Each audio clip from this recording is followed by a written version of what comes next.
Buenas tardes, vamos a continuar hoy con la unidad curricular de psiconeuroinmunología y específicamente en la unidad 2 que va a tratar sobre la epigenética.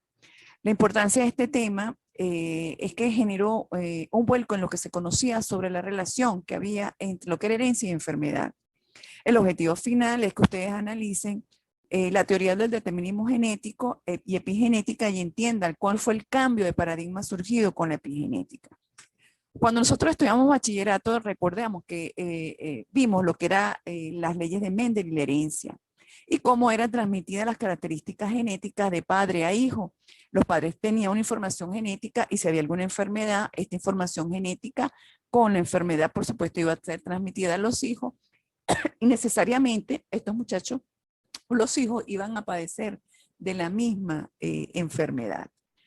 Es decir, la información genética que se encuentra dentro de la molécula del ADN, esta información iba a ser transmitida a los hijos y esa descendencia, sí o sí, necesariamente iban a padecer la misma enfermedad.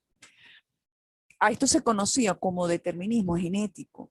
Ya para finales del siglo XIX y principios del siglo XX en Europa, se estableció con esta característica de determinismo genético lo que se llamaba darwinismo social, donde personas que tenían enfermedades desde el punto de vista psiquiátrico o enfermedades de la alteración del aparato locomotor, se denominaban pues, personas que tenían unos genes malos y eran sometidas para esa época a lo que establecía la ley de eugenesia, es decir, estas personas eran sometidas a esterilización con la finalidad de que esos llamados genes malos no se transmitieran a la descendencia y persistieran en el tiempo. Es decir, fíjense cómo era tomada esa relación herencia, enfermedad y aplicaban ese determinismo desde el punto de vista genético.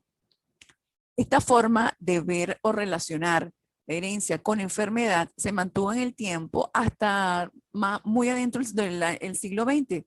Ya para el año 2003 se conoce lo que es el proyecto Genoma y pues, anteriormente pues, se pensaba que el hombre contaba con 100.000 genes. Y dentro del ser humano, pues por supuesto, habían entonces 100.000 proteínas, es decir, se establecía que por cada proteína había un gen, es decir, si habían 100.000 proteínas, deberían haber 100.000 genes. Pero según el resultado del proyecto Genoma, el ser humano cuenta es con 25.000 a 35.000 genes. Inmediatamente entonces surgió la pregunta, ¿de dónde se originan esas 100.000 proteínas que conforman la estructura del ser humano? Y entonces, ¿qué factores influyen en la producción de estas proteínas que no sean directamente los factores genéticos? Se establece entonces la existencia de factores distintos a los factores genéticos que van a influir en la producción de estas proteínas. Estos factores que fueron reconocidos son factores ambientales y factores sociales, es decir, algo diferente a lo conocido anteriormente como exclusivamente genético, estaba por encima de la genética. Ya eso es lo que se llamó epigenética. A raíz de esta explicación, pues se echa por tierra todo lo que se había explicado a través del determinismo genético. Y la epigenética se comienza a entender entonces de qué forma factores externos influyen en la expresión de la información que está contenida dentro de los genes. Se establecen entonces los llamados mecanismos epigenéticos. Estos mecanismos epigenéticos son la acetilación y la metilación. La acetilación de las histonas, y recordemos que las histonas son proteínas sobre las cuales se enrolla el ADN. Estas son las histonas. Cuando ocurre alteración o una acetilación de las histonas, hay una alteración en la forma como se va enrollando este ADN, que o dificulta o facilita la expresión de ciertos genes. El otro mecanismo epigenético es la metilación del ADN. Que es una acción química que ocurre sobre la secuencia del ADN. Recuerden que la secuencia eran citosina, guanina, adenina, timina. Entonces se agregan grupos metilos en esta secuencia de ADN que puede activar o desactivar ciertos genes. Otra forma que se concibió, que se evidenció de cómo el entorno influye en la respuesta celular fue el experimento que realizó el doctor Bruce Lipton, que es biólogo molecular, quien tomó un grupo de células madre y las sembró en una cápsula de Petri. Él esperó que se multiplicaran y colocó en cada grupo, en un grupo de células madre del mismo origen, en cápsulas de Petri con diferentes ambientes de desarrollo. Él pudo evidenciar que cada uno de estos cápsulas producía tejidos completamente diferentes. Sería tejido óseo, otro grupo tejido hepático y otro grupo tejido del sistema nervioso. Es decir, que a pesar de que este grupo de células madre procedían de un mismo origen celular, al final la producción que se presentó fueron de tejidos o células completamente distintas. Es decir, cada grupo generó tejidos diferentes. Y el único cambio que observado en esta respuesta celular estuvo determinado entonces por el tipo de ambiente en el cual se desarrollaron grupos de células que tenían un mismo origen y generaron una respuesta celular completamente diferente. Entonces, la pregunta es, ¿el destino de un organismo está predeterminado por su código genético?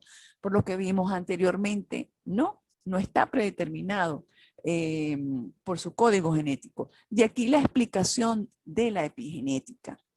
Es decir, los genes condicionan la enfermedad, pero no son la causa de la misma, ya que los genes no se activan ni se desactivan solos. De aquí la explicación de la epigenética, muy clara, donde para concluir, la epigenética determina que existe lo que llamamos la supremacía del ambiente y que factores como factores nocivos como carcinogénicos, dieta alterada, procesos inflamatorios, infecciosos, estrés crónico, van a activar o inactivar la expresión de la información que está en el gen, o sea, dentro del ADN. Y esto se va a manifestar en cada organismo en la expresión de su fenotipo, que va a estar determinada por la manifestación de la enfermedad o por la persistencia o condición de un estado de salud adecuado. Es decir, la epigenética nos ayuda, nos orienta a entender realmente que nosotros no somos definitivamente solo la expresión de nuestros genes, sino que esa expresión va a estar determinada por factores externos que van a influir en la activación o inactivación de la información contenida dentro de esos genes. Y de acuerdo a estos factores, esta información puede ser enfermedad o salud. Muchas gracias, estoy a la orden